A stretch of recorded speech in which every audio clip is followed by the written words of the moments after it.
Buhay po yung mga santo, hindi patay. Amen? Amen! Niniwala ko, buhay yung mga santo? Amen! Sino ba ang mga santo? Tayo! Bakit mo nasabi? Paano?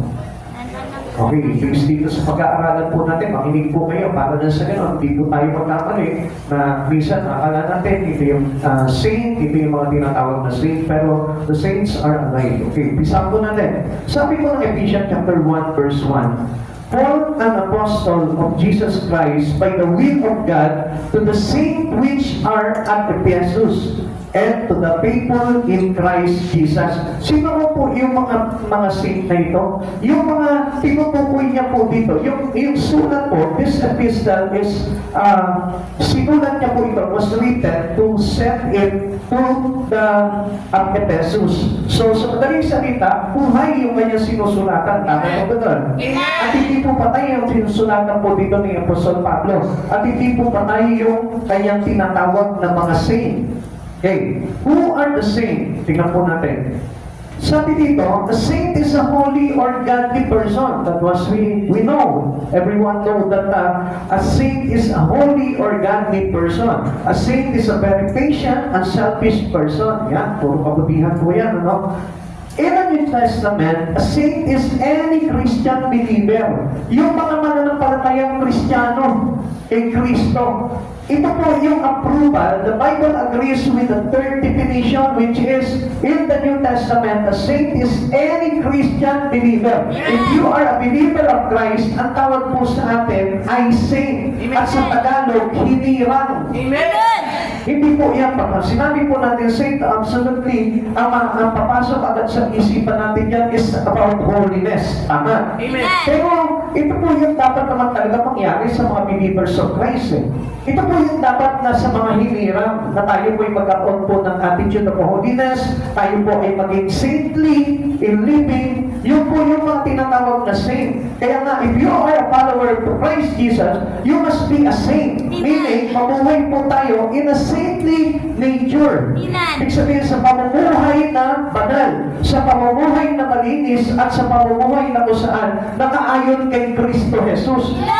At hindi po yung pagiging saint natin when we are only inside the church. Hindi po yung pagiging banal po natin. Saints are alive and known today.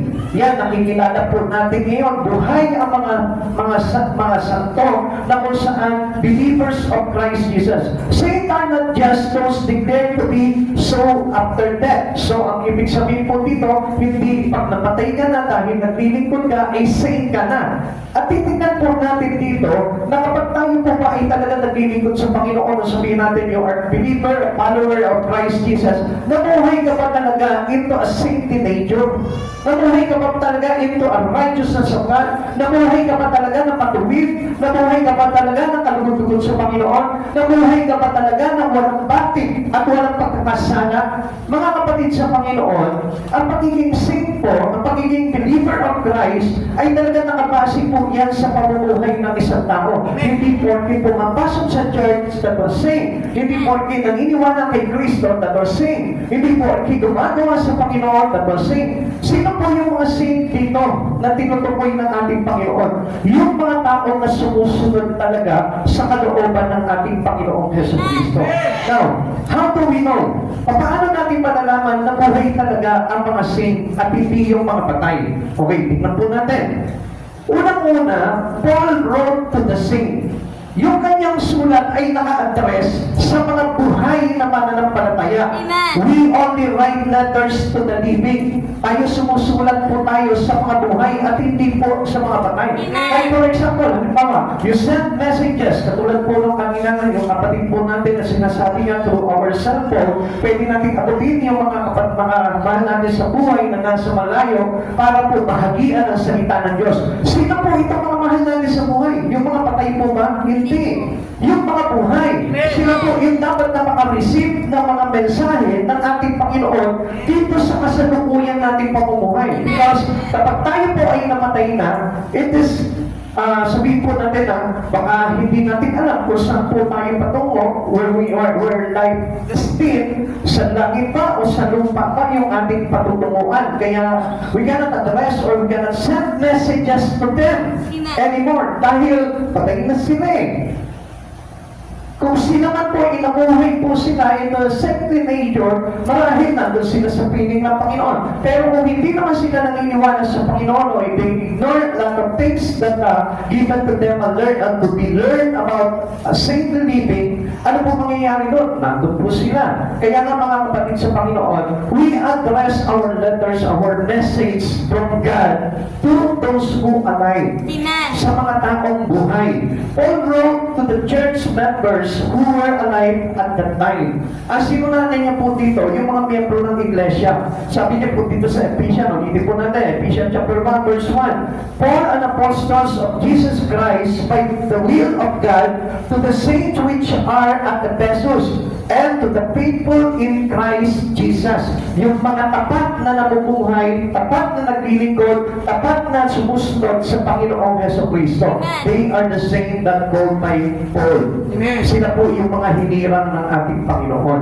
Like for example, halimbawa, nandito ka ngayon, tapat ka sa Panginoon, at alam mo na namumuhay ka ng malinis, alam mo na namumuhay ka ng ayon sa katuwiran ng Panginoon, we can call you a saint. Amen. Halimbawa, you are a follower of Christ. Lumalayo ka sa pagkakasala. Namumuhay ka sa matuwid. Ipinamumuhay mo yung katwiran at katotohanan sa ating Panginoon. You can call you a saint. Amen. Amen. Everyone can call you a saint. Kapag tayo po'y sumusunod, namumuhay tayo biblically, nakaayon yung buhay natin sa mga bagay na ayon sa kalooban ng Diyos, we can call us a saint. Amen. Kaya nga, ang akala natin yung saint, yung mga napatigas na bato na nagkaganon. Hindi na po yun yung saint. Amen. Sapagkat sila po lumipas na at wala na sa mundo pong ito. Ang saint po talaga, yung blessed people who believe in Christ Jesus and accept them as their personal Savior. And they are willing to serve them. Amen. Willing sila na paglingkuran itong Panginoon na ito sa kanilang buhay. Yun po yung mga saint, yung mga tao na mayroong relasyon sa ating Panginoong Jesucristo. Amen. Ngayon, ang tanong po dito ganito eh. Tayo po ba lahat ay talagang mga saint? Yun po yung kailangan po ma-clarify po natin sa buhay po natin. As a believer to Christ Jesus, not all believer of Christ living in sin. Hindi po lahat ng mga talagang mga mananampalataya ay masasabi po natin na namumuhay sila bilang mga santo o banal o namumuhay ayon sa kalooban ng Panginoon. This matter hard to do with personal relationship. Yaon lamang talagang mayroong totoong relasyon sa Panginoong Jesucristo. And how we recognize a person who has a relations to God? Ngayon, paano po ba natin ma-recognize yun? Tingnan po natin. Sabi dito, when does it mean to have personal relationship with God? Kailan po ba natin sasabihin na tayo po ay mayroon na po talagang relasyon sa Diyos? Unang-una, tingnan po natin.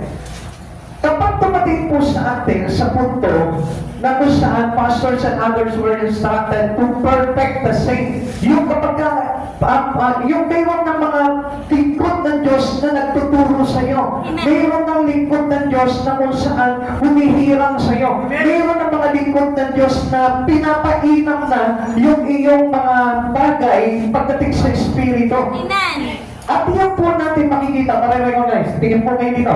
Marirecognize mo that you are living saintly kung ikaw ay tumatanggap ng mainam na pagtuturo ng mga lingkod ng Diyos na ibinigay sa iyo ng Panginoon. Kaya nga, we can consider the believer to be a saint kung tayo po ay willing to be perfected. Amen. Ang tanong po dito, are you willing to be perfected? Amen. Willing po ba tayo na mapainam yung ating buhay paglilingkod sa Panginoon? Amen. Willing po ba tayo to accept the discipline from the Lord? Willing po ba tayo to live accordingly into the righteousness of God? At yun po yung kailangan po doon. Bakit? Because all these people sent to the saint for us to being perfected. Amen. Now, kung babasahin po natin Ephesians chapter 4 verse 12, ginawa niya ito upang ihanda sa paglilingkod ang lahat ng hinirang upang maging matatag ang katawan ni Kristo. You must be a member of the body of Christ. Tayo po, kaya po tayo pinapag-inang, tinuturuan ng mga lingkod ng Diyos para tayo'y maging bahagi ng tinatawag na katawan ng ating Panginoong Jesucristo. Why you involve your life into the Church of God? It is because we used to be a saint for the glory of God. Kailangan na ang buhay po natin ay magamit po para sa kaluwalhatian ng Panginoon. Amen. At tayo po lahat ay talagang hinirang ng Panginoon, kaya ka nandito ngayon just to be recognized as His saint. Amen. Kaya nga kapatid sa Panginoon, kung hindi ka magpapahubog sa mga tao na ito na inatasan ng Panginoon para hubugin ka, hirangin ka para sa isang paglilingkod, para ihanda ka sa paglilingkod, para ikaw ay maging matatag at makapagpatatag ng katawan ng ating Panginoong Jesucristo. I tell you, kailangan po natin tanggapin talaga ito. Kasi as a saint, kailangan po tayo ay mayroon po tayong gampanin. Mamaya papakita po natin yan. Saint are those who equip to use to serve God. Ang mga saint na tinatawag, yung willing po na magpagamit sa Panginoon. Amen. Kaya nga, hindi po yan simple to go inside the church, to go to attend services. Hindi naman po ganun po yung mga tinatawag na saint. As a believer to Christ Jesus, pinag-iinam po natin yan. Amen. We are being protected. Kaya nga po meron po mga tagapagturo.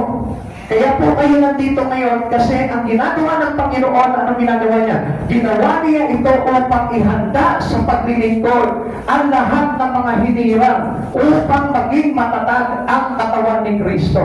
We are one in the body of Christ. Bakit? Kasi lahat ng saint kailangan ipasok kay Kristo. Amen. Hindi lang ipasok sa church, kundi kay Kristo mismo. Kaya hindi natin pwedeng sabihin o tukuyin na you are a saint dahil nandito ka na sa loob ng church. Kundi hindi lamang dito sa church na ito papasok ka, kundi ipapasok natin sa katawan ni Kristo. Kaya nga doon natin makikita ngayon na tayo ay may relasyon kapag tayo po ay nagpapahagi ng mga bagay na kung saan tayo po ay ginagamit na. Amen? Amen. Bahagi na po yung ating buhay para sa kaluwalhatian ng Panginoon. Kaya paano pa po ba natin malalaman na tayo po ay talaga meron ng relasyon sa Panginoon? As a saint, saint has a relation to Christ Jesus. Lagi niya tatandaan niya, not only a believers to Christ, but it is, sabihin po natin na buo na yung kanyang relasyon sa ating Panginoon. Number 2, our richness was to be distributed to help the poor saint. Yung meron na po tayong puso na tumulong para sa mga manggagawa ng ating Panginoon. Ano sabi po ng Romans chapter 12 verse 13? Listen, ito po yung ugali ng mga saint. Distributing to the necessity of saint given to hospitality. Ibig sabihin, ginagamit nila kung anong meron sila because they have already a relations to God. Hindi na po sila madamot. Amen. Kundi kung ano ba yung mga bagay na kaya nilang itulong sa mga taong naglilingkod sa Panginoon, ginagawa po nila yun dahil bahagi na po sila ng pakilakas. Katawan ni Pakilakas po. Katawan ni Kristo. Katawan ni Kristo. They are one with them.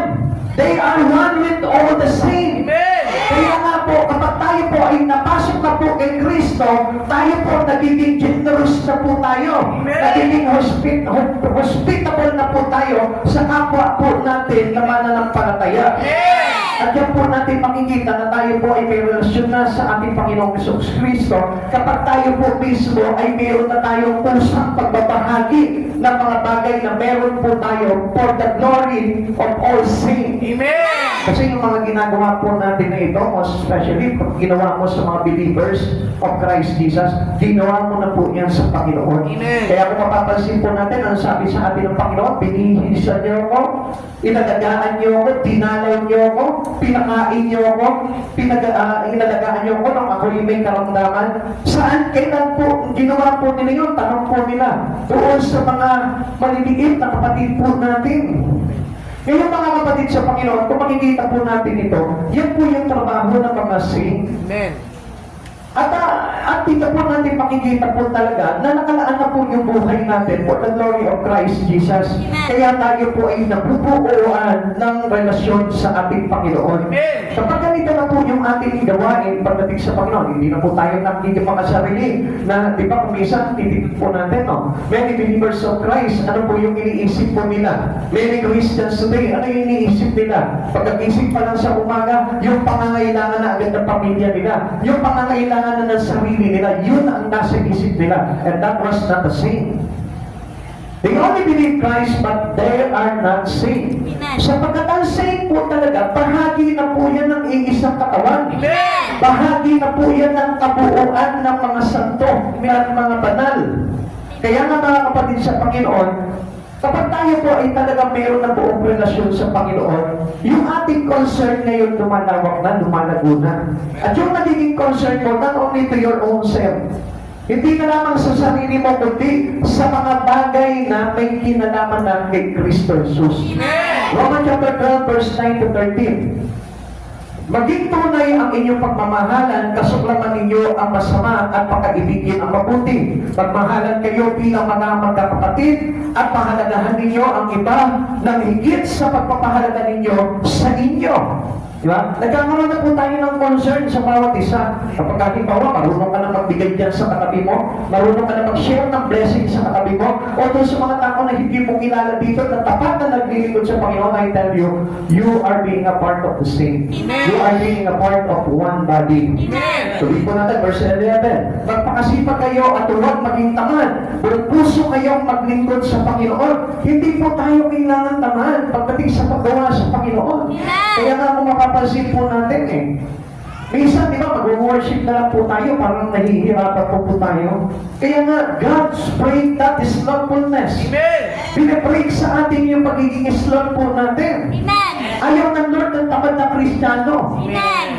At ang base po doon sa mga bagay na kanina napakinggan ko nga po sa inyo, we cannot only use, sorry po brother, we cannot only use our cell phone just to reach out people, but through us mismo. Amen. Sa atin mismo. Kasi ang gusto talaga ng Lord, tayo po ay maging living or walking gospel. Amen. Amen. Kaya nga, kung doon lamang po tayo papasok, pero maganda po yung sinabi po ni brother po doon. Very effective po talaga yun. Kasi marami po tayong lugar na hindi po talaga naaabot. Pero, avoid complacency. Dahil ang mga saint po talaga, ay wala po talagang tigil yan sa kakagawa ng mga bagay patungkol kay Jesucristo. They did not stop. Hindi po sila tumitigil sa paggawa sa Panginoon. Dahil bakit? Yun na po kasi yung kanilang lifestyle. Amen. Yun na po yung buhay po nila. Buhay na nila na sumamba sa Panginoon. Buhay na nila na paglingkod sa Lord. Buhay na nila na gamitin yung kanilang lakas, panahon, at kayamanan for the glory of God. Amen. Yun po yung mga saint na sinasabi po dito. Kaya nga sabi po dito sa verse 11, magpakasipag kayo at huwag maging tamad, buong puso kayong maglingkod sa Panginoon, buong puso. Amen. So, ibig sabihin talaga, lahat ng paggawa natin, hinuhugot natin sa puso natin. Maging sa pakikinig po natin, hindi po natin dinidisregard yung pakikinig na yun dahil alam natin yung kahalagahan ng words of God. Dahil paano po tayo magiging walking gospel dito sa mundo na ito if you won't treasure to listen the words. Amen. Kung tayo po mismo, pinabaliwala po natin yung pakikinig ng salita ng Diyos. Verse 12, maganda kayo dahil sa inyong pag-asa, magtiyaga kayo sa inyong kapigatian at palaging manalangin. Na tayo po mga saint na naglilingkod sa Panginoon, hindi po tayo exempted sa mga pagsubok sa buhay. Kaya nga po mayroong prayer At yung prayer na yun, magsisilbi po nating lakas para mapagtagumpayan po natin lahat ng mga pagsubok na dumadaan po sa atin. At alam niyo po ba kung ano yung sapat ng prayer na yun?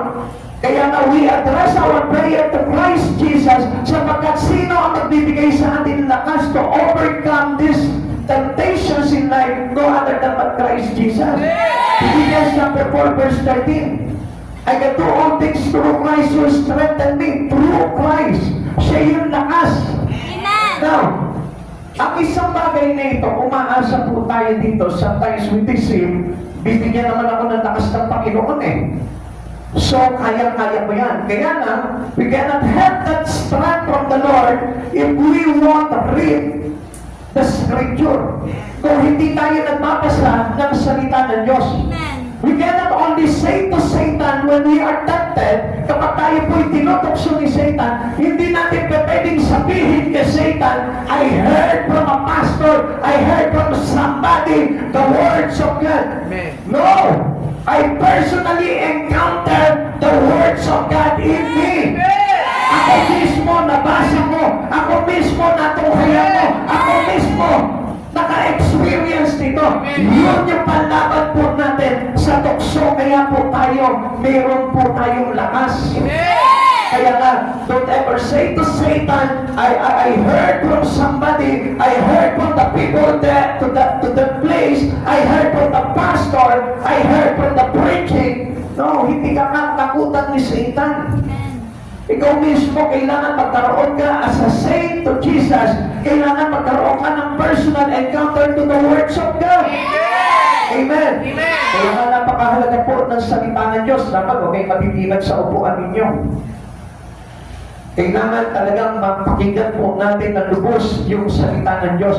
Alam niyo nga po, ng mga unang panahon, ang tao nag-uunahan po talaga sa harapan, hindi nagtatago sa likuran. Sorry po, doon sa mga nasa likod ha. Alam niyo kung bakit? Because they want to hear the words of God clearly. Gusto nila na mapakinggan na maliwanag yung salita ng Diyos. Gusto nila na nakikinig sila without any distraction, without any noise of somebody. Ganun po makinig po nung araw ng salita ng Diyos. Kaya lahat ng mga saint po nung araw, lahat ng mga believers of Christ nung araw, very powerful. Amen. Unlike today, kung minsan, di ba, ang problema po ng mga churches ngayon, wala na po nauupo sa harapan. Kaya nga nakita nyo, empty po pong gitna na ito. Hindi nyo po ba napansin po yun? Kaya nga po na less power po ang mga Kristiyano ngayon, it is because they don't give way for them the words of God. Hindi nila binibigyan po talaga ng pagkakataon, ilandaan yung words of God sa buhay po nila. And sometimes, iba, parang they disregard everything on the words. Okay, tuloy po natin, verse 13. Tumulong kayo sa pangangailangan ng mga kapatid at patuloyin ninyo ang mga taga-ibang lugar. Ano po yung pinapakita po sa atin dito? We become generous Christian. Kapag tayo po ay nagkaroon na ng relasyon sa Panginoon as a saint, tayo po ay marunong ng tumulong. Amen. Very helpful lang po tayo sa mga nangangailangan. Katabi mo ngayon, katabi mo, marunong ka na ba tumulong? Marunong ka na bang tumulong? Minsan, ang tinutulungan lang natin, marunong nga tayong tumulong, pero ang tinutulungan lang natin yung ayaw itong pagbalik na tulong sa atin. Say amen. Amen. Bakit hindi pa nga amen? Hindi matanggap. Totoo naman po talaga yan eh. Ang tinutulungan natin yung kaya na magbalik ng tulong sa iyo. Pero yung hindi kaya magbalik ng tulong sa iyo, tutulungan mo ba? O sino lang yung kaya mo pautangin? Yung nagbabayad. Eh yung hindi marunong magbayad, papautangin mo ba yan? Hindi, di ba? O hindi nga, sabi mo nga, pastor, hindi marunong magbayad, papautangin mo pa? We are saved already. Na kahit alam mo na walang pagbayad yan, kung talagang helpful ka na, very helpful ka na, generous, meron ka na generosity, pwede ka pa rin magpautang dyan kahit na walang pagbayad yan. Alam mo kung bakit? Hindi na utang ang tawag noon. Tulong na yun. Dahil tayo mga saint ay magigingan, dapat na maging matulungin. Amen? Amen. Hindi na natin inaaring sa atin lamang yung ating mga ari-arian, kundi ipinamamahagi na po natin sa pangangailangan ng mga saint. Amen? Ang parang hirap na pinapahulong ko na sumaka sa ng prinsipa. Ang hirap-hirap yata ko. Eh pag ako wala, hindi naman ako tinutulungan. Sabi nga po ng kapatid natin dito, what we sow is what we reap. Kung ano yung tinanim mo ngayon, aanihin mo yung pagdating ng araw. Hindi man yung tao na yun ang pagbalik sa iyo, nung itinulong ko, mayroong ibang tao na magbabalik sa iyo ng higit doon. Amen. Kaya alam niyo po ba, ano sabi ng Biblia? Ang pagpapautang sa isang taong mahirap ay parang ang Diyos. Ano? Ha? Ay parang ang Diyos ang parang magbabayad sa iyo niyan. Maniwala ka. Amen. Kaya nga kasi, through faith, hindi gumagana. Diba paano kung hindi balik ng Lord? Sayang naman. Wala tayong faith doon, kaya ganun. Kaya nga, God teaches us to help every saint. Tinuturuan po tayo para maging pakinabang po tayo sa body of Christ o dun sa kalumunan ng mga santo na naglilingkod sa ating Panginoon. Or before his conversion, had in prison saint. Tingnan niyo po ito ha. Dati si Pablo nagpapakulong ng mga naglilingkod kay Kristo, ng mga hinirang ng Diyos. Amen. Pero later, he was also in prison, a saint in a prison cell. Tingnan niyo po ito. Noong si Pablo na po ay nagsabit na ng buhay kay Jesus, he became saint, siya na po yung ipinapakulong. Kaya huwag na po kayo maging mga hinirang ng Diyos pagpakulong kayo. Hindi, ang ibig po sabihin po dito, we are willing to be in prison for the glory of God. Amen. What I mean here, hindi naman para magpakulong tayo eh. Willing tayo na makulong tayo kay Kristo. Willing tayo na yung buhay po natin ay talagang maialay natin at maihandog kay Kristo. Ito po yung tinutukoy po dito ni Pablo. Hindi naman po yun yung dapat natin gawin eh. Na kailangan maikulong din tayo, mabugbog po tayo. Ang kailangan natin po dito, yung tayo po mismo, we offer our sacrifices for the Lord Christ Jesus.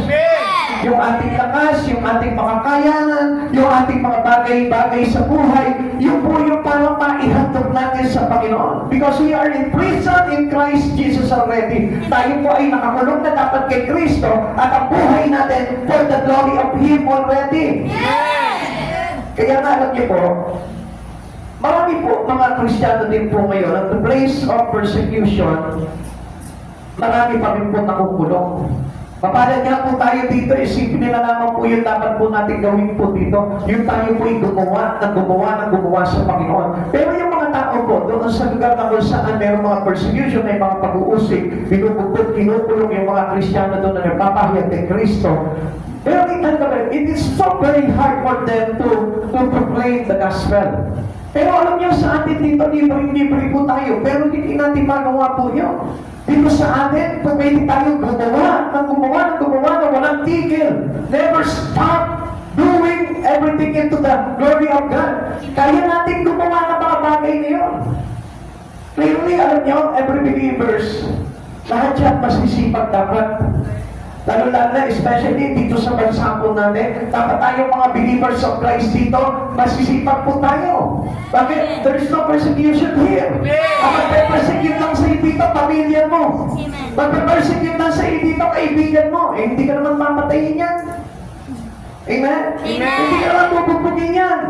Pagwiwigaan ka lang na masama, pagwiwigaan ka lang na masakit, pero still, we can serve God. Amen. Pwede ka pa rin makagawa sa Panginoon, pero sa ibang bansa na kung saan ay talagang nandun po yung persecution sa mga naglilingkod sa Panginoon, hindi po sila pwede basta-basta po talaga magpahayag ng salita ng Diyos dahil pag nahuli po sila, bubugin sila, papatayin sila. Pero sa atin po dito, nakita nyo, ang luwag-luwag. Alam niyo po sa bandang Middle East, sa bansang Middle East, doon po, pagka magsiservice po sila patago.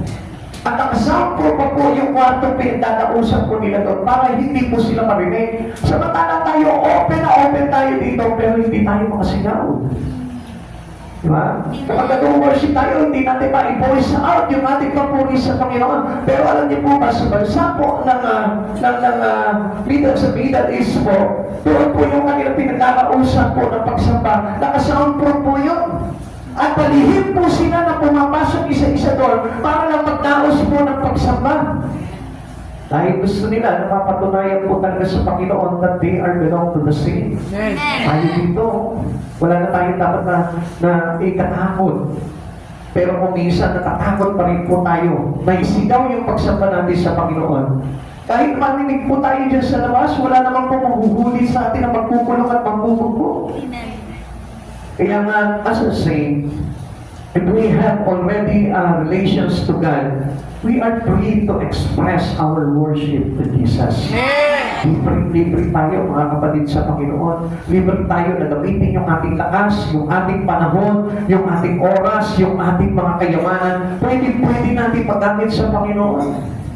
Kaya nga mga kapatid sa Panginoon, kung titignan po natin, how long can we stay with God? Kung sa ganitong pagkakataon lamang, ay talagang hindi natin maibuhos talaga yung buhay natin sa Panginoon. How much more kapag halimbawa, ginigipit na tayo, tatagal ka pa kaya sa Panginoon? Kaya nga kung mag-iisipan po natin yung mga kapatid sa Panginoon, if you are truly a saint of Christ Jesus, ikaw mismo meron kang pagtitiis po talaga. Kung talaga may relasyon na po tayo sa Panginoon sa Kristo, kahit nahihirapan ka, kahit nasasaktan ka, kahit pinupugbog ka, we never stop doing our worship to Him. Hindi ka titigil doon, hindi ka susuko doon, hindi ka aayaw doon, hindi ka atras doon, hindi ka mapagpapag sa pagsasal sa Panginoon sa Kristo.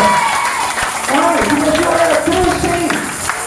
Totoo ka na banal, totoo ka na believers of Christ Jesus. Amen. And that was an infallible proof of a Christian to show na hindi siya tumitigil talaga sa paglilingkod sa Panginoon. Whatever circumstances, whatever temptation na dumating sa kanyang buhay, he never stopped doing kung ano yung pagkakahirang sa kanya ng ating Panginoon.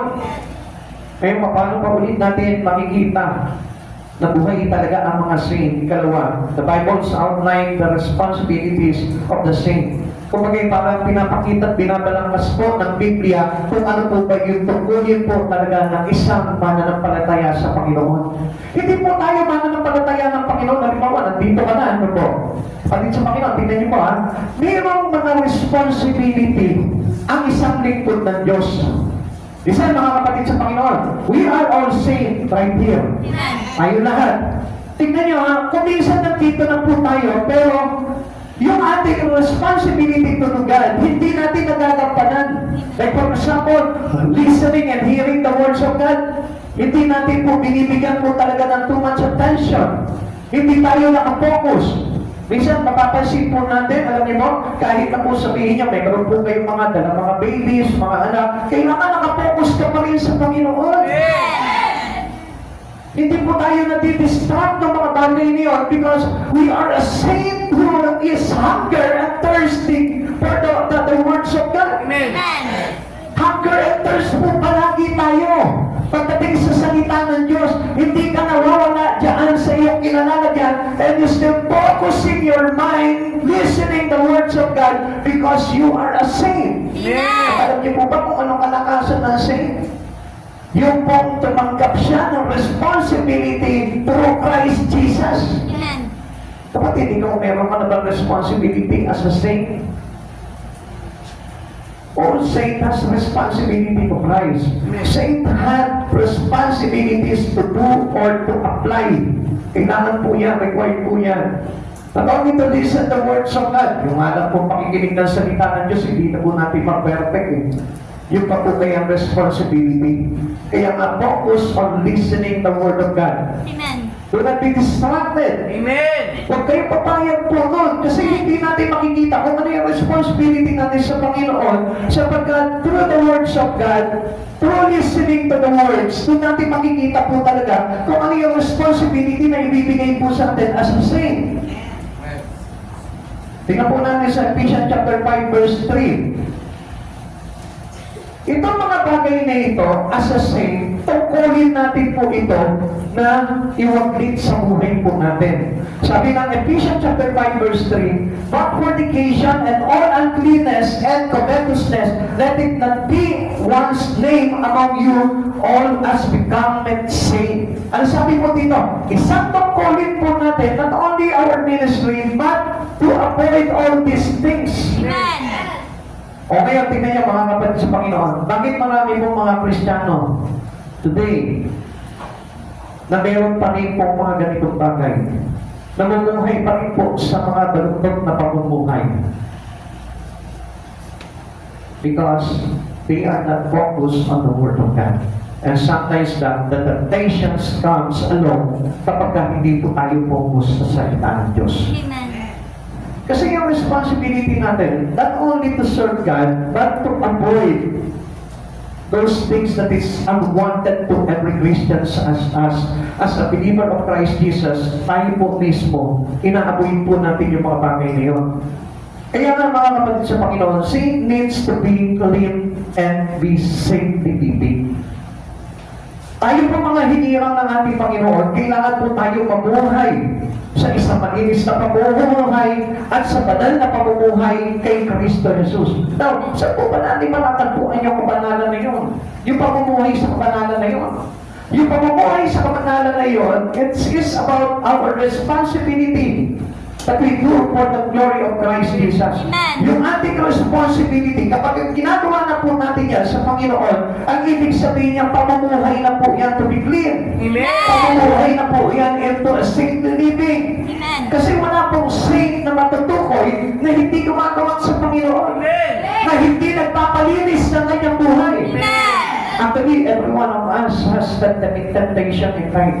Every one of us has sinned. Lahat po tayo, sabi po ng Roma chapter 3, lahat po tayo hindi naghanap ng mabuti. Wala ni isa. Amen. Kaya nga tayo po bilang nakikinig ng salita ng Diyos, sa pamamagitan ng salita ng Diyos, doon po natin nalalaman o nauunawaan our responsibility as the saint. Amen. Siguro yung iba, sabi lamang po nila, basta ako, nabibikot na ako sa Panginoon. No, hindi lamang po sa Panginoon. Ang talagang responsibility po natin ay panatiliin at maging malinis ang ating pamumuhay. Amen. Sabi ko nga po sa inyo, we are a walking gospel to the people around us. Amen. Amen. Eh kung halimbawa, nakikita pa tayo na gumagawa ng masama sa harapan ng maraming tao, nakikita pa tayo na nasa maling pamumuhay sa harapan ng maraming tao, we cannot go to be saved. Amen. Hindi tayo pwedeng tawagin na saint. Kaya nga mga kapatid sa Panginoon, tayo po mismo, bilang mga hinirang at tinawag ng ating Panginoon, dapat tayo mamuhay ayon sa pagtawag ng Panginoong Jesucristo sa buhay po natin. The life of that saint according to his letter. Dapat po na nakaayon po tayo doon sa mga bagay na isinusulat po para sa atin. At yun po yung mga nagsaad po dito sa Biblia. Sabi po ng Ephesians chapter 5 verse 1 to 10, basahin ko po sa inyo po. Nandiyan pa po ba yung mga hinirang ng Diyos? Amen. Sabi po dito, yaman kayo'y mga anak na minamahal ng Diyos. Tularan ninyo siya, mamuhay kayong puspos ng pag-ibig tulad ni Kristo.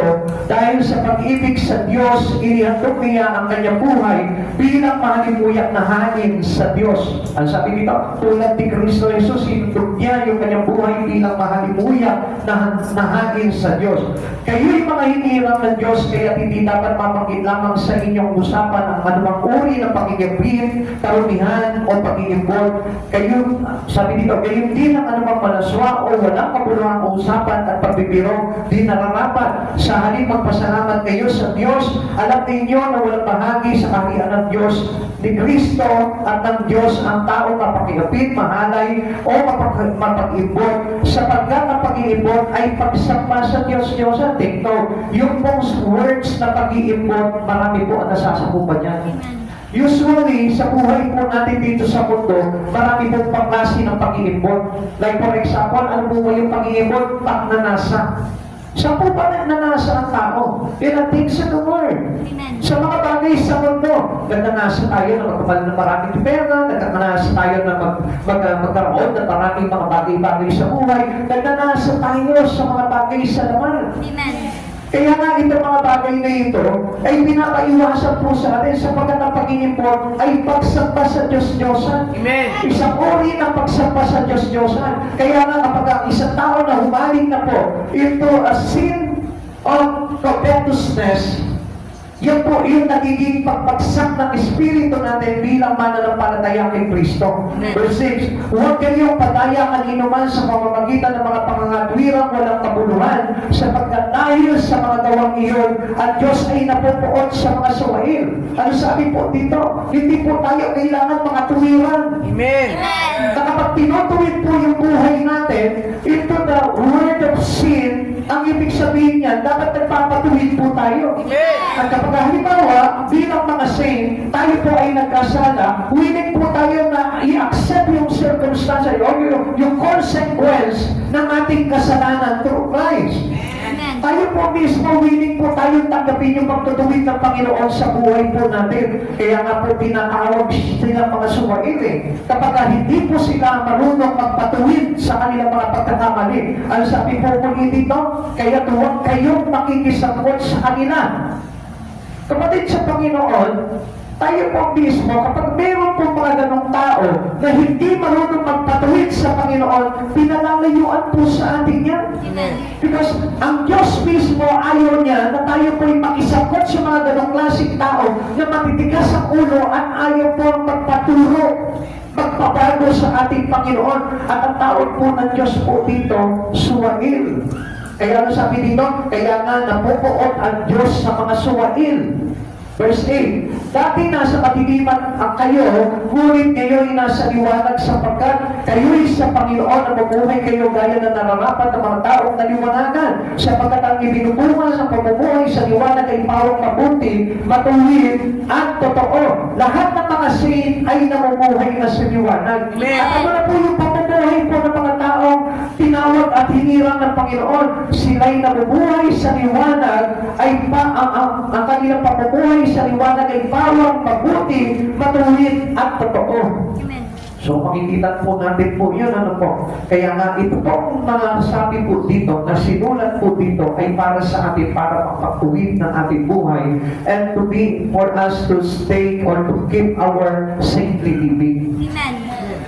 Kaya nga hindi tayo pwedeng tawagin mga saint kung tayo po mismo ay nandun sa paril sa pagbabaluktot na pamumuhay. To become saint, we need to understand this kind of holy living. Kailangan po natin na maunawaan po talaga at maintindihan yung pamumuhay bilang mga saintly. Kaya nga hindi na po tayo nakikipag-compromise sa mga tao na ayaw magpatuwid at ayaw magpabago sa ating Panginoon. Sapagkat ayaw ng Lord na mabahiran ang kanyang mga tinawag, ang kanyang mga hinirang ng mga ganitong ugali na mga taong hindi mananampalataya. Saint ought to live saintly. Tayo pang mga hinirang, kailangan tayo mabuhay ng banal. We are to be saint early in the morning and late at the night. Minsan sa umaga lang tayo saint, ano mag-pray ka, pagkagising mo ng umaga, ito na. Lalabas na yung katotohanan. Habang sumisikat yung araw, umiinit at tumitigtad ang araw, lumalabas na yung kanyang katotohanan ugali. Diba? Amen. At kapag pagsapit ng dilim, ay wala na, transform na ng todo. At alam niyo po ba kung anong tawag po doon, mga kapatid sa Panginoon? It is Cinderella Christian. Amen? Natawa kayo, ano? Bakit kaya? Kasi si Cinderella nagtatransform kapag kagabi. Amen? Bumabalik siya sa dating katauhan niya. Amen? Amen. Hindi po tayo Cinderella Christian. Tayo po ay talagang totoo Kristiyano. Tayo po ay bago ng nilalang sa Panginoong Jesucristo. As a saint, we have already our relations to Christ Jesus. At yung buhay na po natin is no longer I, but Christ living on us. Amen. Kaya nga dapat na makita na po sa atin yung pamumuhay na matuwid, mabuti, at banal na kung saan nakaayon na sa ating Panginoong Jesucristo. We are saint when walking, talking, and driving. Hindi niyo po ba napansin kung minsan, kapag ka naglalakad ka, ano yung inilalakad mo? Si Kristo ba yung inilalakad mo o iba na? Kapag ka ikaw ay nagsasalita, sino yung sinasalita mo? Si Kristo ba ba o si Manites na? Kapag ikaw ay nagmamaneho na sasakyan mo, sino pa ba ang driver nun? Si Christ na ba o ikaw pa rin? Misa nga, di ba? Lalabas tayo, magdadrive tayo. Pagka may nakagit-kita ka, pakalangan ito. Pag-inakapon kita. Galit ka na agad. Pero kapag halimbawa, as a saint, halimbawa na overtake ang ka, okay lang yan. Di ba? Pero sa loob-loob niyan, pag naunahan naman kita, Hindi. Ang saint po talaga, mapagparaya na po yan. Amen. Pwede mo ba tanongin yung katabi mo kung mapagparaya na yan? Why? Because we represent our Savior at all times. Kailangan i-represent na po natin ang ating Panginoong tagapagligtas sa buong buhay po natin. Ngayon, ikatlo, bilis lang ano mo. Ano po yung ikatlo po natin? The wrath of the Antichrist will be against the saint. Yan. Dito po isang bagay po na ito, may ipoprove mo that you belong to saint kapag marami nang nagagalit sa iyo, especially the Antichrist. Yan. Hindi yung church mo, ha? Ibang usapan nyo, kung halimbawa, yung mga kapatiran ng galit sa iyo. Hindi po yun, no? Ibig sabihin, yung mga believers, yung mga hindi talaga mananampalataya ni Kristo, naiinis po sa atin, yung mga anti-Kristo, galit na po sa atin. Ibig sabihin yan, you belong to the saint. Kasi hindi ka nakilala ng sanlibutan. Sabi po dito, there are difficult day ahead for tribulation saint. Pero po tayo tinitawag ng tribulation saint. Yung tribulation saint, mahirap po ito dahil kailangan, dito pa lang sa buhay na ito, mahasa ka na. Amen. Ma-enhance na yung pagiging lingkod mo ni Kristo. Dahil ano po ba yun? Dahil mas mabigat po yung tinatawag na tribulation saint sapagkat mabigat po yung napaparating na tribulation, yung kapigatian, walang katulad. Amen. Kaya nga dito pa lamang po, pinapractice na po tayo ng Panginoon eh. Kaya nga dapat nga dito pa lang, pasupil ka na sa Lord. Amen. Dapat dito pa lang, pagtiisan mo na yung mga pain, yung hurt, yung suffering, hardship. Lahat po yung pagtiisan mo na yan na walang reklamo. Amen.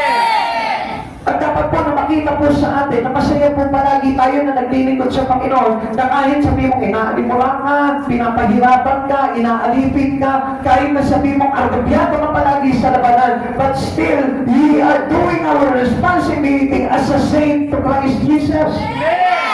Dahil bakit? Kasi practice lang po yan. At meron pong mabigat na kaparating, nakakaharapin po talaga ang mga hilirang ng Diyos. Salamat po sana sa Panginoon kung hindi po tayo makabilang po doon. Ano po? Sana po pagdating po dito tribulation ay maipaninda po tayo ng Panginoon. Eh paano po kung halimbawa makabilang po tayo dito sa porsyento ng mga Kristiyano na ito na maiwan po dito? At hindi naman po yan. Pag sinabi po kasi tribulation saint, many to be martyred during that terrible time. Ito po yung mga tao na talagang pagtitiis po sila ng sakdal, pagtitiis. Amen. Para hindi lamang po sila matatakan ng tinatawag na mark of the beast. At yun po yung mga totoong saint po talaga. At iba pa po dyan yung talagang ipinalinda ng Panginoon agad para hindi makaranas nito. Eh kapatid, tayo po as a believer, marami pa po tayong inaayawan sa Lord. Sa panahon natin na ito, ayaw natin mahirapan mag-church, ayaw natin magpuyat sa kakabasa ng Biblia, ayaw natin mawalan ng pera, ayaw natin paglakad sa initan, ayaw natin nagugutom, ayaw natin na pinahihirapan, ayaw natin na papasakop, ayaw natin na parang pinapasunod lamang po tayo, nagre-reklamo tayo. And how can we train by God accordingly, pagdating po dito tinatawag na terrible time? Minsan nga po yung parang magtiis ka lang ng gutom sa maghapon, hindi na po kaya ng Kristiyano po yan. Tatandaan po nung araw nung wala po kami talaga. Pero marami po dito hindi niniwala na mahirap lamang po nung araw. Na nagtitinda lamang po ako ng fishball, ng gulaman, ng hamburger. Hindi sila naniniwala po doon. Alam niyo po, may dumating ng time sa amin talaga na hindi kami kumakain po talaga. Pero ang ginagawa lang namin po doon, praise and worship lang. Pray kami, sinisigaw ko sa Panginoon, Lord, kakain kami, Lord.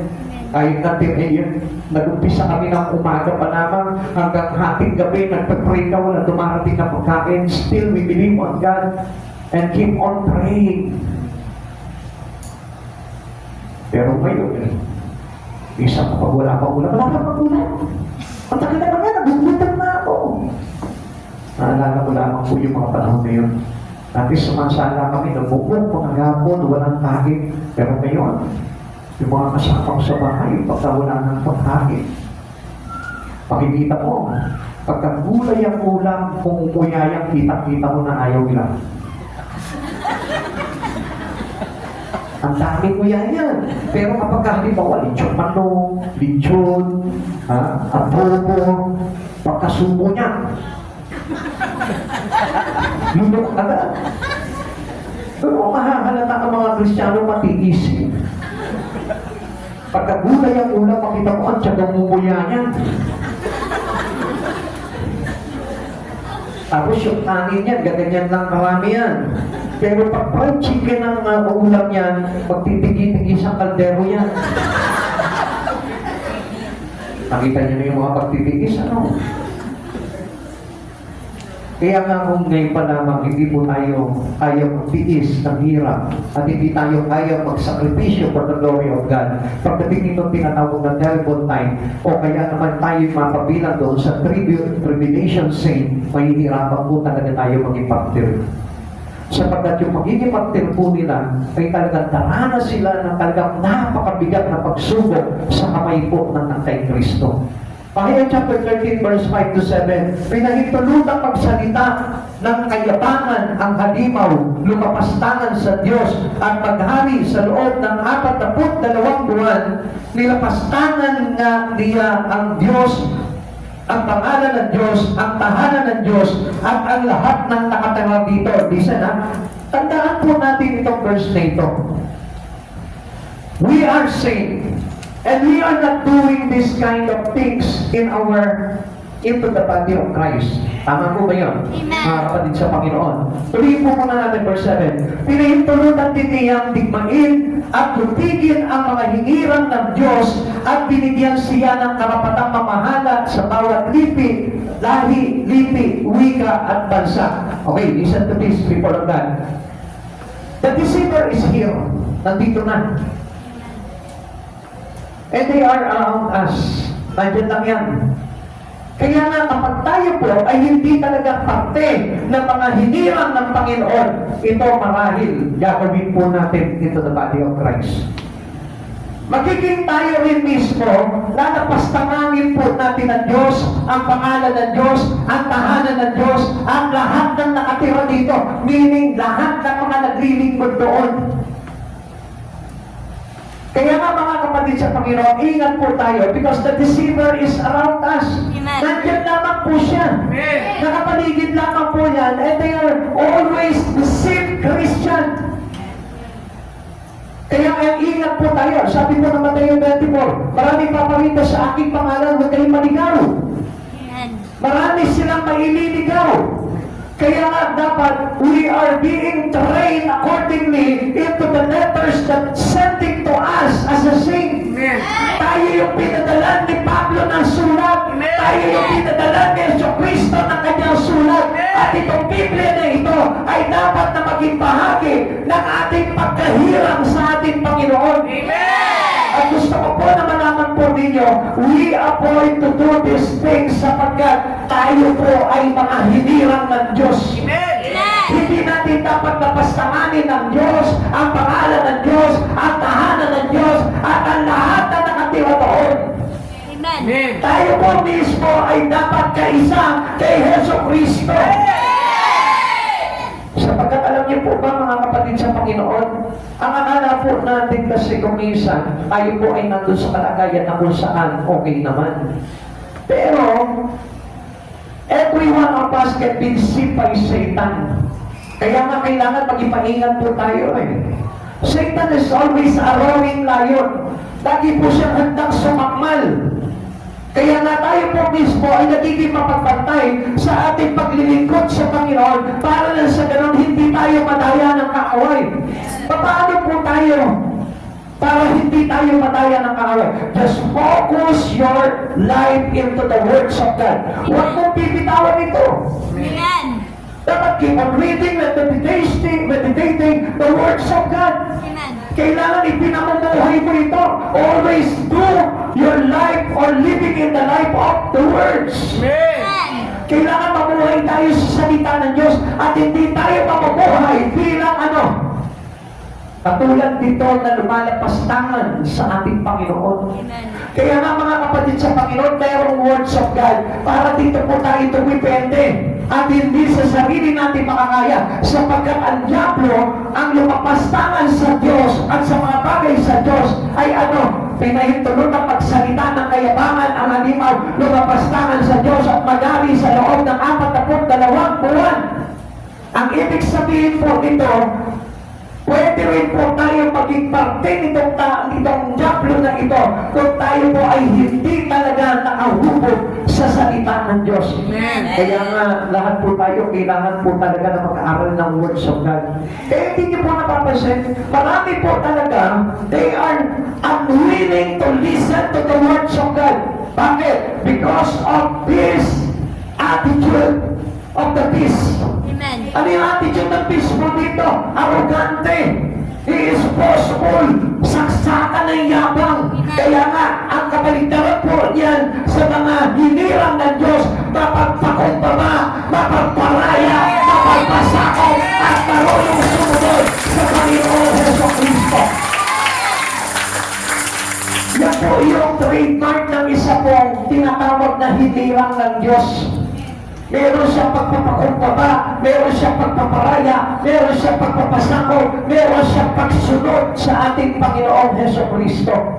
Kaya nga, i-contradict mo yan ang mga bagay na nakasaad po dito. Kaya nga sabi ng Panginoon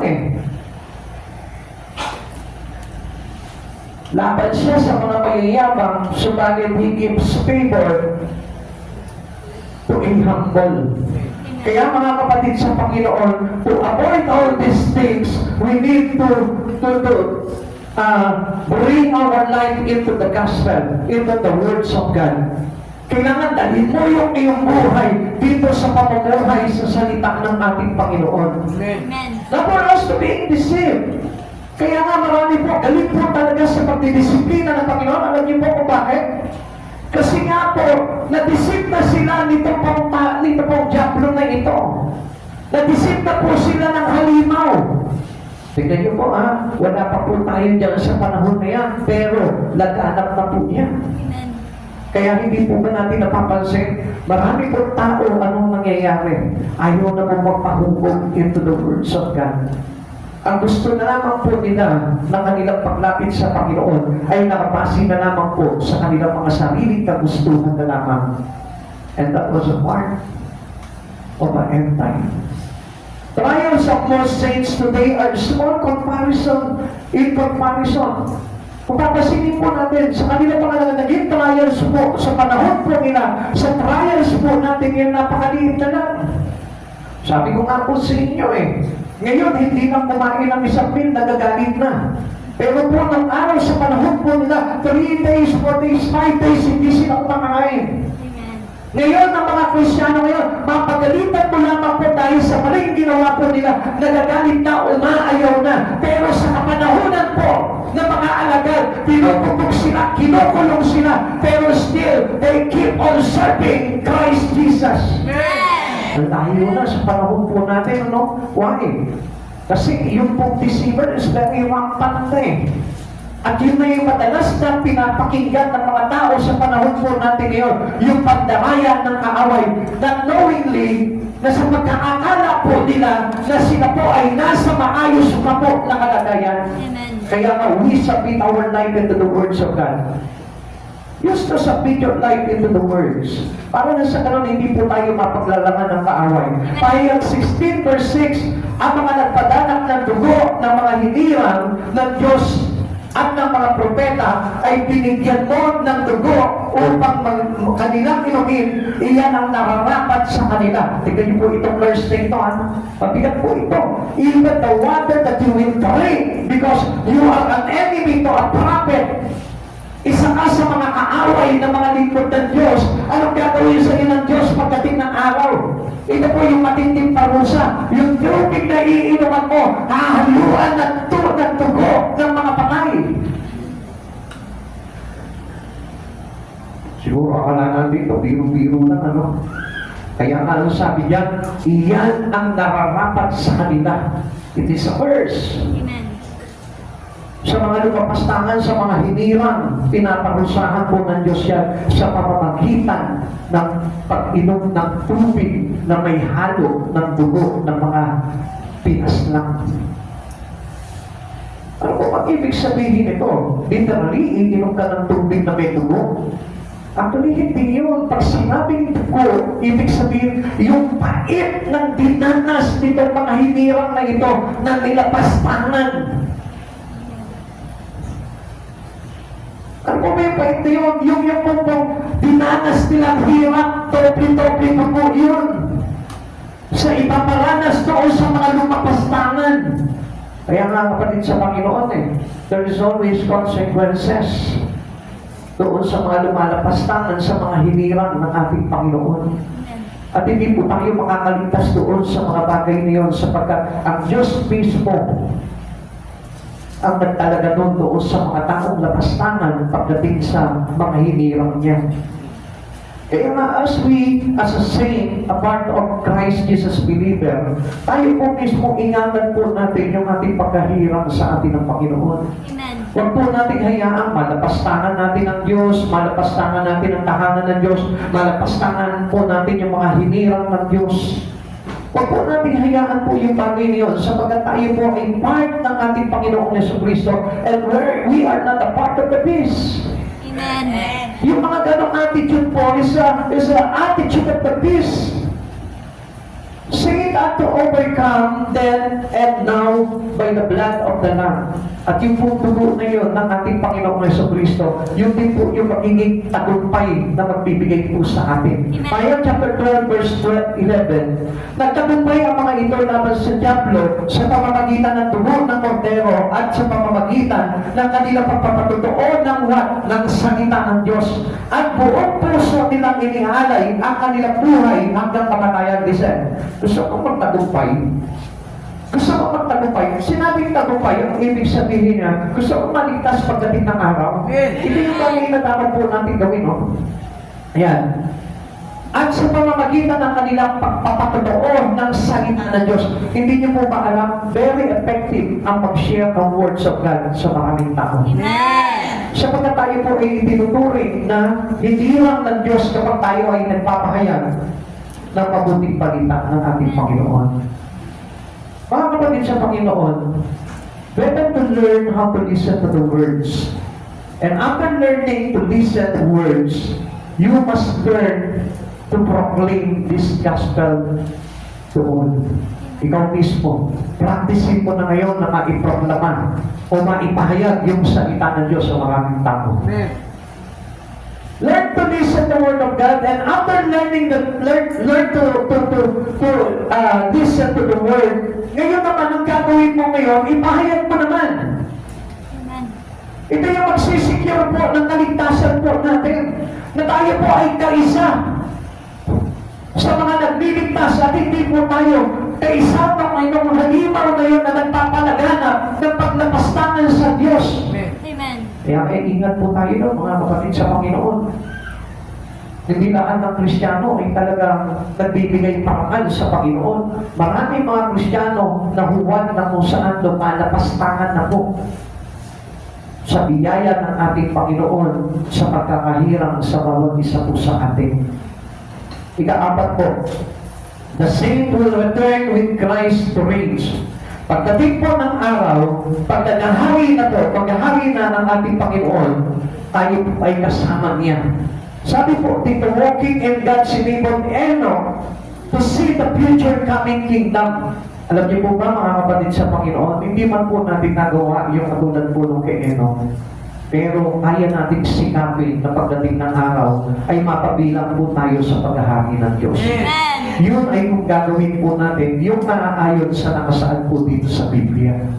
Kaya nga hindi po tayo pwede talaga lumabas sa Biblia o lumabas po sa salita ng Diyos dahil ito rin po yung magiging hagdan po natin o magiging sasakyan po natin tungo sa kaligtasan at paghahari ng ating Panginoong Jesucristo.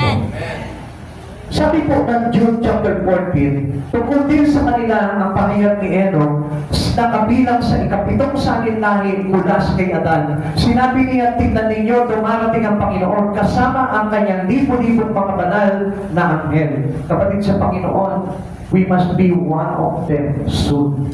Tayo rin dapat. We desire to be one of them. Tayo din dapat din desire natin yan. And how can we desire it? By living in the words of God.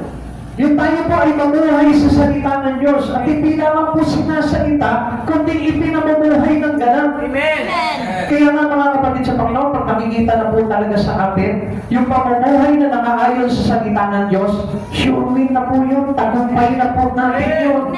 At yun na po yung kumbaga parang ka na si Enoch doon na isang araw, ipapalik ka na ng Diyos. Amen. Kaya nga ipamuhay natin talaga ng todo, ng sakdal, yung salita ng Diyos sa buhay po natin. The saint will come riding in. Tingnan niyo po, kaya mahalaga po yung paghahayag po ng salita ng Diyos. Basahin po natin sa Revelation chapter 11 verse 16. Nandiyan pa po ba tayo? Amen. Sabi po ng 11 to 16, pagkaraan nito'y nabuksan ang langit at nakita ang isang kabayong puti. Ang sakay nito'y tinatawag na tapat at totoo pagkat matuwid siya umatol at makindigma. Parang nagtiningas na po ang kanyang mga mata at napuputukan siya ng maraming korona na nakasulat sa kanyang katawan ang pangalan niya. Ngunit siya ang tanging nakababatid ng kahulugan nito. Tigmak ng dugo ang kanyang mga kasukutan. Salita ng Diyos ang tawag sa kanya. Ngayon, kapag tayo po mismo nagpapahayag ng salita ng Diyos, sino ang dala natin? Jesus. Jesus. And never let that the words of God comes out of nothing into us. Amen. Huwag mong papabayaan na mawala sa iyo yung salita ng Diyos. Kaya nga po maraming nahuhulog sa kanilang paglilingkod sa Panginoon because pinapabayaan po nila na yung salita ng Diyos ay ma-depart sa kanila. Jesus is the Word of God. Ano sabi dito? Tigmak ng dugo ang kanyang kasungutan, salita ng Diyos ang tawag sa kanya. Sumusunod sa kanya ang humpong langit at nakalapit na malinis at puting lino at nakasakay rin sa mga kabayong puti. Pagdating ng araw, tayo po na may dala-dala ng salita ng Diyos sa habang buhay natin. Sasakay din tayo ng kabayong puti at kasama tayo paghahari sa paghahari ng ating Panginoon Kristo. You're a good soul to the words of God. Huwag kang bibitaw doon. Na kahit tinatamad ka na magbasa, basahin mo pa rin. Na kahit na ang hirap ipabuhay ng salita ng Diyos, ipabuhay mo pa rin. Sapagkat ang salita ng Diyos ay walang iba kundi si Jesucristo. Kaya nga alam nyo, sarap pong ibahagi talaga ng salita ng Diyos. At alam niyo po ba, every time na magpapahagi ka na ng salita ng Diyos, feeling mo parang sumasa iyo si Jesucristo. Amen. Kaya nga tayo po mismo, galigin po natin na masarap po tayo sa pakikinig at pagpahahayag ng salita ng Diyos. The saint will rule and reigns with their Savior King pagdating ng araw. Kaya nga lang, ito po para mapagtagumpayan po natin itong bagay nito, kapitan mo ang salita ng Diyos. Amen. Huwag kang pipitaw sa salita ng Diyos. Huwag kang kakatamarang basahin ang salita ng Diyos. Kahit na anong mangyari, kahit na anong kalagayan mo sa buhay mo, read the Bible, meditate the Bible, and live your life into the Bible. Ikabuhay mo ng ganap ang salita ng Diyos. Huwag kang pipitaw. Sapagkat the Word of God is our strength. Ito yung nagbibigay ng kalakasan sa mga Kristiyano. When you are getting tired, ito yung magbabigay sa iyo ng kalakasan. At kasipagan, when you are getting into down, ito yung maglilipap ng iyong soul. Kaya nga kapatid sa Panginoon, magkisa at buhay ang salita ng Diyos. At ito yung maglalagay sa iyo sa tagumpay sa pagpiling ng ating Panginoon Jesucristo. Kasama po tayo ng Panginoon pagdating ng araw sa kanyang paghahari. At gusto ko po na malaman po ninyo na tayo po na nasasangkapan ng salita niya ay nasasangkapan ng Espiritu mismo ng ating tagapagligtas at hari na ating Panginoong Jesucristo. Pahayag chapter 20 verse 6, mapalad at lubos na pinagpala ang mga nakasama sa unang pagbuhay sa mga patay. Walang kapangyarihan sa kanila ang pangalawang kamatayan. Sila'y magiging pari ng Diyos at ni Kristo at maghahari silang kasama niya sa loob ng 1,000 taon. Kaya pala dito pa lang sa mundo na ito, ikaw na mismo, be proud having the words of God in your heart. Amen. Kaya doon sa mga tamad magbasa ng Biblia, doon sa tamad na mag-meditate ng salita ng Diyos, doon sa mga walang gana na makinig ng salita ng Diyos, ay tayo mag-isip-isip ka na nitong panahon na ito. At doon naman po sa mga pinanghihinaan na Kristiyano na hinirang ng Diyos, doon naman po sa mga nalilin lang ng kaaway, I tell you, there is always a chance. And there is always an antidote to that. Amen. Meron po tayong tinatawag na antidote. At ito po yung words of God na nakapagbabalik sa iyo ng mga bagay na ninakaw ng kaaway sa buhay mo. Ninakawan ka na sigla sa paglilingkod, read the Bible, meditate the Bible, and live the Bible. Makikita mo manunumbalik yung dati mo lakas. Pagpapaghawakan yung sarili mo kapamaraanan. The only way that we have in our life is the Word of God. Ito yung daan para lumakas tayo. Ito yung daan para sumigla yung espiritu natin. Ito yung daan para tayo ay magtagumpay bilang mga hinirang ng ating Panginoon. Kaya tandaan po natin, kung ikaw ay hinirang ng Panginoon, kung ikaw ay saved, ibig sabihin, dapat meron ka ito. Hindi lang meron ka ito, kundi nasa puso ko ito. At tandaan po natin yan, walang naglilingkod sa Panginoon na hiwalay dito. Walang naglilingkod sa Panginoon na hindi nagbabasa nito. Walang naglilingkod at hinirang ng Diyos na wala sa puso niya ang salita nito. Kapatid sa Panginoon, lagi niyong tandaan, si Jesucristo mismo ang tumawag sa atin. At dahil sa pag-ibig ng Panginoon, iniwanan niya sa atin yung kanyang salita para maipabuhay natin ang ganap ang pamumuhay na katulad ng Jesucristo. Kaya sa oras po na ito, mga kapatid sa Panginoon, if you are truly a saint, hindi ka bibitaw dito. Pwede mong bitawan ang lahat ng bagay sa buhay mo, pero not the words of God. Pwede mong bitawan ang kayamanan mo, pero not the words of God. Pwede mong bitawan yung trabaho mo, yung negosyo mo, o ano bang ambisyon mo sa buhay, but not the words of God. Sapagkat kapag ito ang ibinitawan mo sa buhay mo, I tell you one thing, wala kang access sa kanyang kaharian pagdating ng araw. Kaya nga mga kapatid sa Panginoon, stand on the word of God. Tayuan mo ito. Pinanghihinaan ngayon, you are a doubted Christian. Nag-aalala ka sa pagiging Kristiyano mo, sa pagkahirang sa iyo ng Panginoon, then read the Bible, meditate it, and live for it. Ito yung makakapagpabalik na sigla ng isang Kristiyano. Alam niyo ako, nagpapasalamat ako sa Panginoon dahil minsan na rin po akong pinandapigan. Minsan na rin po ako na muntik na mawala sa Panginoon na hindi niyo po nalalaman, pero sinikap ko na dahil sa pag-aaral ng salita ng Diyos at kailangan ko na makapagturo sa inyo, binasa ko pa rin po ang Biblia. Kahit na tinatamad na ako, kahit pinandalabigan na ako, pero still sinabi sa akin ng Lord, pag-aaralan mo pa rin ang salita ko. Kaya until now, I praise God dahil hindi ako nawawala sa Kanya. At sabi ko sa Lord, Lord, ayaw kong mawala sa iyo. At sabi niya sa akin, kung ayaw kong mawala sa akin, huwag mong iwawag din ang salita mo sa puso mo. And I thank God. Kung makikita niyo yung Bible ko, I treasure this Bible. Hindi ko mapalitan ko dahil I love this Bible. Dahil nung mag-start po ako mag-preach ng salita ng Diyos, ito po yung Bible na unang-unang inaral ko. Ito yung Bible na unang-unang naunawaan ko ang salita ng Diyos. Kaya kahit bayaran sa akin ito ng 1 billion, I cannot give it this Bible to you. I tell you that. Ito po yung masasabi ko talaga. Nakawin mo na lahat sa buhay ko, huwag lang itong Bible ko. Sapagkat I know that this Bible can bring us into the love of Christ Jesus. I know that this Bible can bring me into the kingdom of God. Nakawin mo na kung ano yung meron ako sa buhay ko na ito. Huwag mo lang na nakawin sa akin ang Bible ko. Huwag lang mawawala ito dahil ito yung pag-asa ko. The words of God. Wala ka lang sa akin. Yaman na mundo. Wala ka lang sa akin kahit na wala akong pera. Basta meron akong Bible. I know someday higit pa doon ang mararanasan ko sa piling ng Diyos. Because this is my access. Ito yung naglalagay sa akin para papasukin ako sa kapihan ng Diyos. Kaya nga kahit na dumating sa akin yung panahon na tinatamad na ako, pinaglalabigan na ako,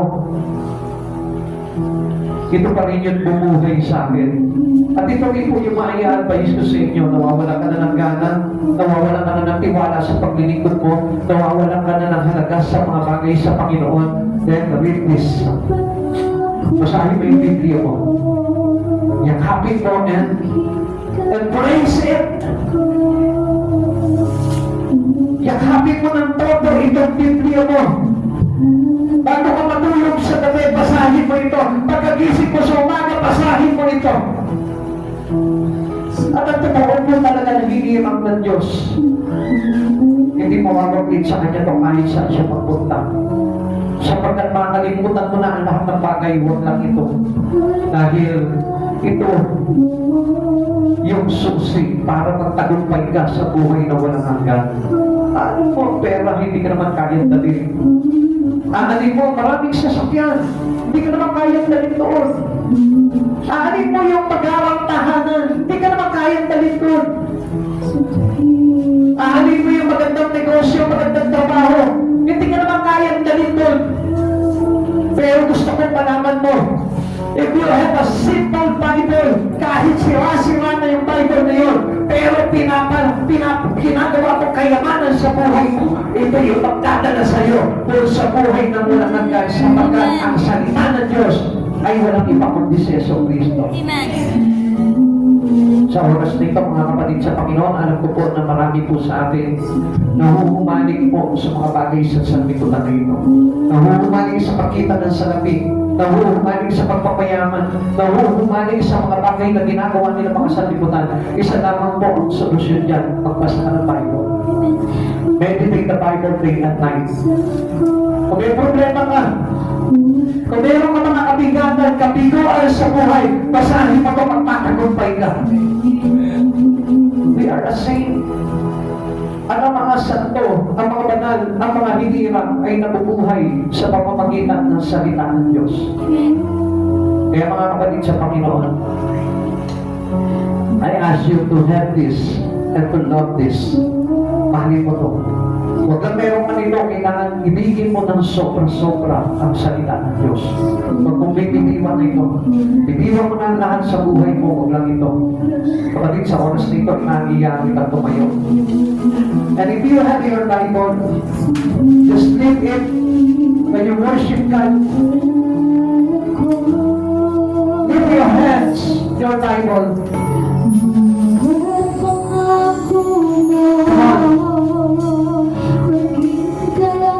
This is a symbol of our love to Christ Jesus. We are all a saint. Tayo lahat ay hinirang ng Panginoon. Read your Bible. Cry unto God. Ipakita mo sa Panginoon, Lord, I am yours. I am yours, Lord. Na kahit wala akong pera, Lord, sapat na kayamanan ito sa salita mo. Na kahit pinagkaitan ako ng mga pangarap ko, Lord, basta meron akong Biblia, meron akong salita ng Diyos, mabubuhay ako magpakailanman. Come on, with your Bible.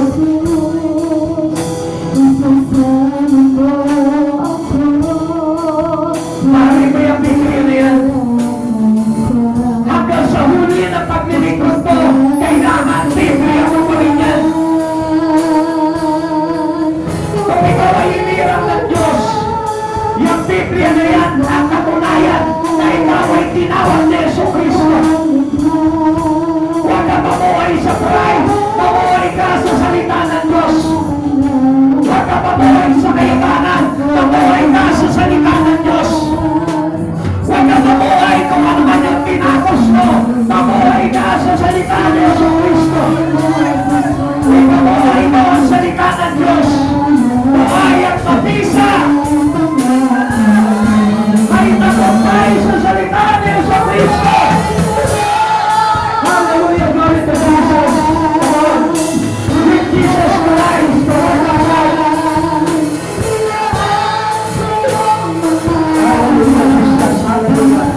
ng kaaway. Ito yung pinakamagandang pagkakataon. Ito yung pinaka-the best time. Kaya lang tingnan niyo po, hindi niyo po ba nakikita? Dinadaya ka ng kaaway, itinatago ka ng kaaway. Ito yung time para ma-revive yung espiritu mo. But still, ikaw yung pinasusunod ng kaaway, wag. Hindi ka kailangan ma-revive. I tell you one thing, pagdating ng araw, ikaw yung mag-aas sa Lord, magpapakaawa sa Lord. Lord, please save me. Lord, please!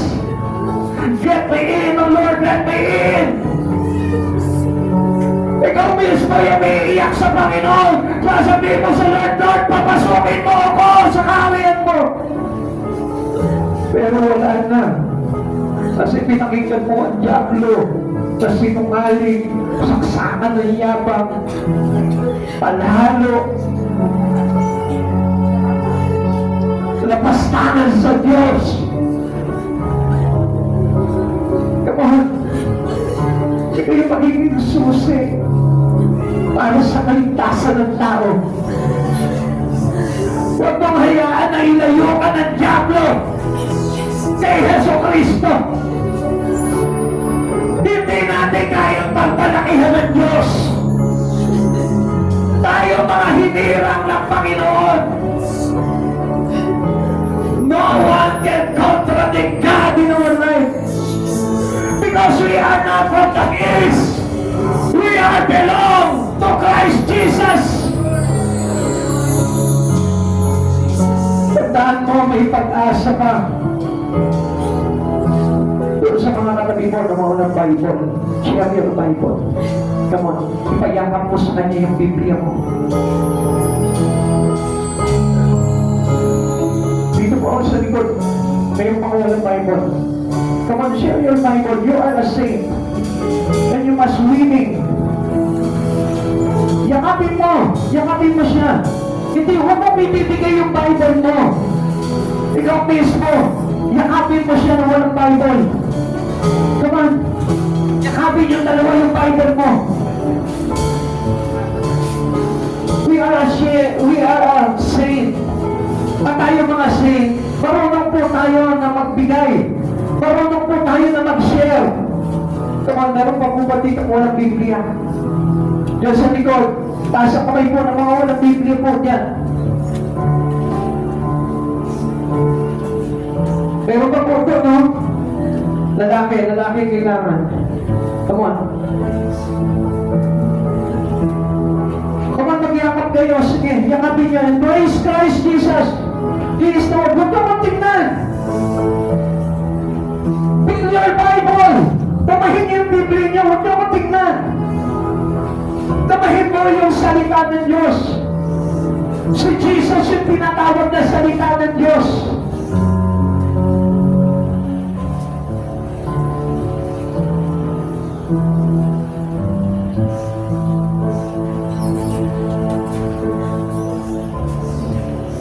Everyone, sa oras na ito, kung sabi mo, si Yeso Kristo sa oras na ito, kung magkatulong kayo sa isang Bible, pag-usap kayo sa mamamagitan ng prayer, ipanalangin ko. Kapag nakalangin kayong dalawa, sabihin mo, Lord, iingatan ko itong Biblia na ito. Iingatan ko ang salita ko sapagkat ikaw ang salita. And I know, Lord, ito yung magiging access to, Panginoon, para maligtas ako. At sa mga pinanghihinaan sa oras na ito, sa mga pinanghihinaan sa oras na ito, hingin mo sa Panginoon, Lord, patakasin mo ako ng salita mo. Come on. We are being loved by God. Tandaan mo, mahal ka ng Panginoon. Mahal ka ng Diyos. Mahal ka ng Diyos. Hindi ka pababayaan ng Panginoon. Come on, pray to the Lord.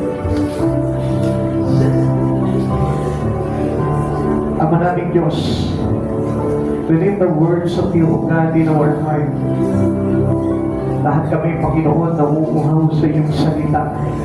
Lahat kami, Panginoon, yung mayakap sa iyong salita.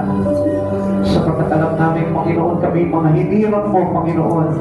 At sa panahon na ito, Panginoon, kami yung mga saint.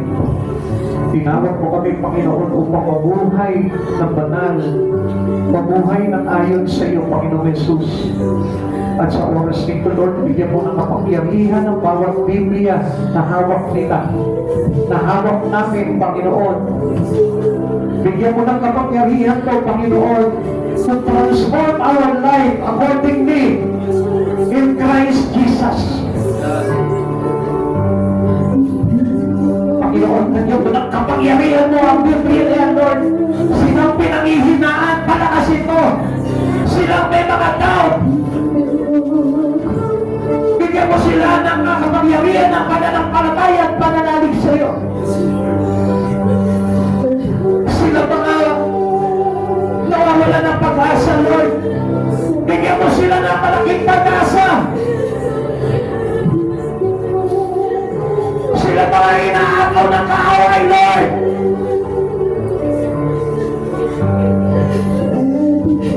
Hawakan mo sila na maigpit, Panginoon. Ilaban mo sila, Panginoon, sa kaaway. Huwag mo papayong tulugan, Panginoon, kung mayroong mang nananaglat.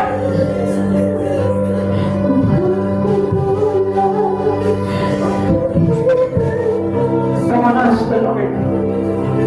Your personal prayer is powerful. Kung nahihiya ka sumabit na panalangin kahit sa isip mo lamang sa puso mo, naririnig ka ng Panginoon na babasa ang puso mo. Nahihiya ka, pamusa ng panalangin. Sa isip mo, sa puso mo, nababasa ng Diyos yan. Sabihin mo sa Kanya sa pamamagitan ng iyong whisper prayer.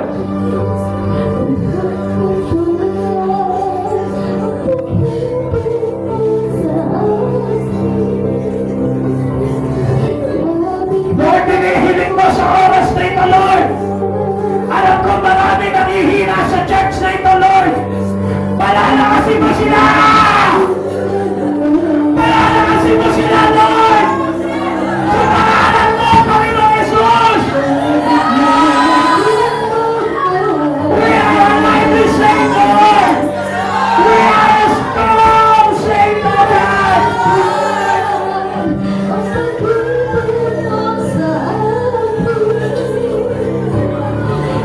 Hindi mo kami mababayaan, Panginoon, hindi mo kami iiwanan. Kahit anong mangyari, Lord, hawak-hawak mo kami, Panginoon. Taglay namin sa puso namin, Panginoon, at yung salita, Lord. Sabi mo, you will never leave us nor forsake us. Sabi mo, Panginoon, huwag kami patakot.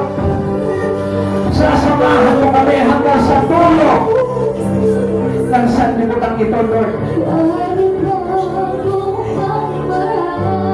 And right now, pray what you pray into God. Come on, people of God, i-pray mo kayo niyan. Just lift your Bible and put it into your head. Come on.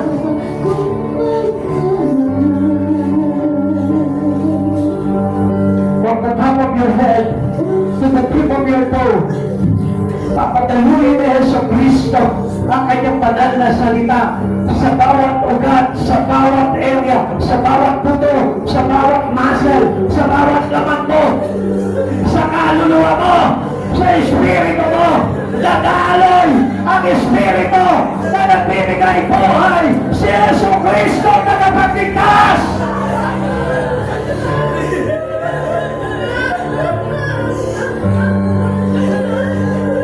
Just will happen, oh Lord. We claim that into your sons and daughter right here, oh Lord. You will change us, oh God, according to your righteousness, oh Lord. Panginoon, maraming salamat po, oh God. Salamat sa biyaya ng iyong salita, Panginoon, na ipinaloob sa bawat isa. Thank you for the love of God. Thank you for the love of Father in heaven, oh God. Thank you, Lord. Thank you. Thank you, Jesus. salamat. Pasalamatan mo, O Panginoon. Salamat, Panginoon. Come on. Come on. Thank you. Thank you. Pasalamatan mo, Panginoon, sa buhay mo. Maraming bagay na gagawin sa buhay mo, Diyos na ito. Salamat, Panginoon. Thank you for the life of this man and woman in you, Lord. Salamat sa buhay nila, Panginoon. Salamat, dinala mo sila sa lugar na ito, God. Ipinagmamakapunito, Panginoon, ang kanilang buhay, Panginoon. Abutin mo, Panginoon. At patuloy mo silang bigyan ng kalakasan espiritual, Panginoon. At mabuhay ang kanilang relasyon sa iyo, Panginoon. Upang makita nila ang kahalagaan mo, Panginoon, ngayon at magpakailanman, Panginoon. Upang nasa nilang, Panginoon, mahalaganapang kami, Panginoon, ng kaputihan, kagandang loob na namumula sa iyo, Panginoon Jesus. Maraming salamat po, Lord. And we pray this church, O God, every one of us as your church, O God. Lord, maraming salamat po, Panginoon, sapagkat ikaw yung Diyos na humirang at tumawag sa bawat isa sa amin, Panginoon, upang magtaglay kami ng kapangyarihan na nagmumula sa iyo, kapangyarihan na mabago ang aming espiritu, kapangyarihan, Panginoon, na maglingkod sa iyo, Panginoon, at kapangyarihan na mabuhay sa mundang ito bilang isang tinawag po, Panginoong Jesus. Maraming salamat po, O God, at pagpalain mo po ang bawat isa, Panginoon, ang morning days sa iyong biyaya, Panginoon, at pagpagpalang kamay, Panginoon. Maraming salamat po, Panginoon, sa lahat po ng ito, Panginoon, at sa pag-iingat mo po sa aming buhay, sa paglayo po sa amin, Panginoon, sa mahigpit na mga pagsubok sa buhay at sa anumang mga na pangyayari sa buhay nito, Panginoon. Itinalayo mo kami, Panginoon, at iniingatan, O God. Maraming salamat po, Panginoon. Be the center of our life, O God. Be the center of our family, O God. Be the center of this church, O God. Maraming salamat po, Panginoon, at hayaan po ikaw yung Diyos na kasama namin sa lahat ng lakad sa aming buhay, O God. Sana kami mapunta, Panginoon. Pag-iingat po, palagi namin kasama, Panginoon, sa araw-araw. Salamat po, Panginoon. Nagpapabalot po kami sa iyo ng iyong banal na dugo at pinasenyor po namin ang lahat ng mga salita na ipinasok po sa aming mga puso, Panginoon, upang hindi na po ito mawala pa, Panginoon, at malimutan ng iyong mga anak, O God. Sapagkat ito ang aming sandata, Panginoon, sa pagdarap namin, Panginoon, sa iyo, O God. Ito po yung magiging access namin, Panginoon, upang tanggapin po kami, Panginoon. Maraming salamat po because the Word itself is God. Jesus is the Word. At alam namin, Panginoon, na habang tahanan namin ang salita mo sa aming mga puso, Panginoon, hindi ka mawawala sa aming magpakailan, Panginoon. Maraming salamat po, Panginoon. Salamat sa biyaya mo, Panginoon. Salamat, Panginoon, sa napakagandang bagay, Panginoon, na ginawa mo sa buhay ng naatugan. Salamat po, Panginoon, sa iyo po. Ibinabalik ang pinakamataas na papulit pagsamba. To God be the highest glory in Jesus' name. Amen. God bless you, everyone.